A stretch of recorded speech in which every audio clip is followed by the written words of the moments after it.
Grow 'em Big with Steve Bartilla. Brought to you by Huntworth and these other fine sponsors.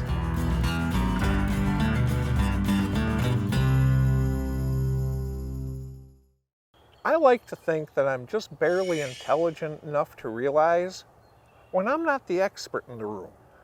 And in this case, what we're going to talk about, I'm not. Our friend Robbie Pruitt, Mr. Antler King himself, is going to school us all about how to select the right seeds for your plantings.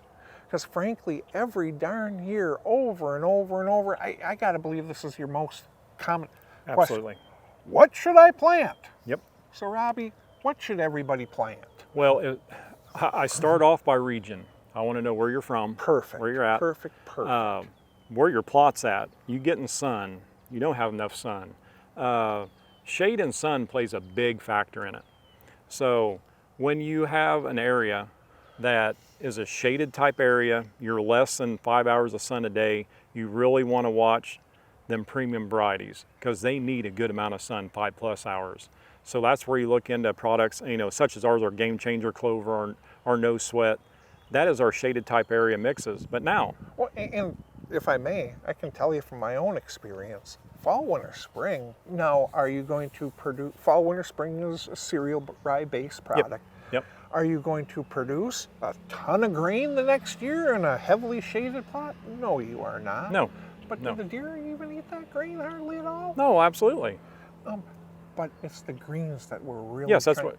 Yeah. So, Yeah, the greens is what the deer will eat the grains, but the greens is what they're really going for. exactly. Is what it is. And so what I'm getting at is, don't expect a great grain plot in Right. that little Not in there. heavily shaded No. in-woods plot. Not at all.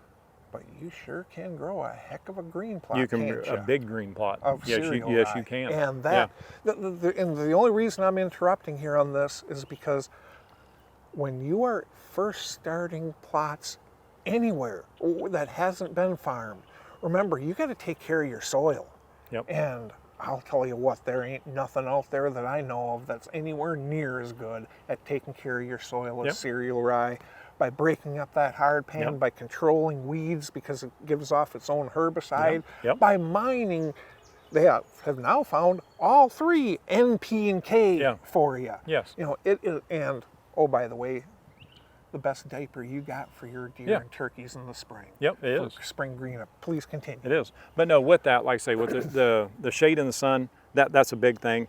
But what I really want to find out from a customer, do you only have one plot or you got multiple plots? You really need the protein, you really need the energy. So if you only have one plot, you're pretty much looking at something that I'm definitely going to plant in a springtime planting of like our trophy clover mix to give them deer food 12 months out of the year. Now, if you're looking more towards you're only wanting to do a fall type plot, that fall, winter, spring you're talking about works fabulous. With that mix there, it goes dormant with the first frost. It'll come back weeks earlier the next spring before spring green up and offer them deer about 30% protein. So it really depends on when they're wanting to plant, what they have to plant, how many plots they have to plant, and pretty much sun and shade. Well, and I would toss one more thing in here that I'm sure you would agree with this, what your goals are as well. Absolutely. And Yes. there's nothing wrong with this. Yeah. If your only goal is to have a hunting plot Yeah, in fall, yeah, well, you're probably going to plant something different you are. than if your goal is to go ahead and feed Feed the deer. as much wildlife as you can Right. to just, and in that case, geez, you can't beat clover. No, you can't beat clover. No, Can't- not. you look no. at especially you get just one state down below the northern tier. Mm-hmm.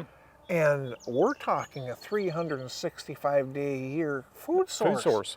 You're Right. talking the northern states or Canada, you're still talking Yeah. 7-8 months Right. of a food source, Absolutely. at least, if not 9, Yeah. sometimes 10. Yep. Absolutely. Well, I think that helps a ton, Robbie. It's going to get us on the first right step, Right. because so often people think that they're just going to go ahead and get this one seed and it's going to be magical. And what we No. didn't even touch on is that they're wants and the whitetail's wants and needs change Throughout the season. Yes, they do. So we want to match that as well. Final thoughts brought to you by Huntworth. The biggest question that people like Robbie and I get over and over and over is, what should I plant? As Robbie so eloquently put, it depends. It depends on your setting. It depends on the soil conditions. It depends on your goals. It depends on your weather conditions immensely. You want a really, really frustrating experience, try growing dwarf Essex rape in northern Wisconsin and watch the deer just hammer it, and then go down to Missouri and plant it and watch the deer ignore it. Ignore it, exactly. There is not that one right answer. It's the best answer for your situation.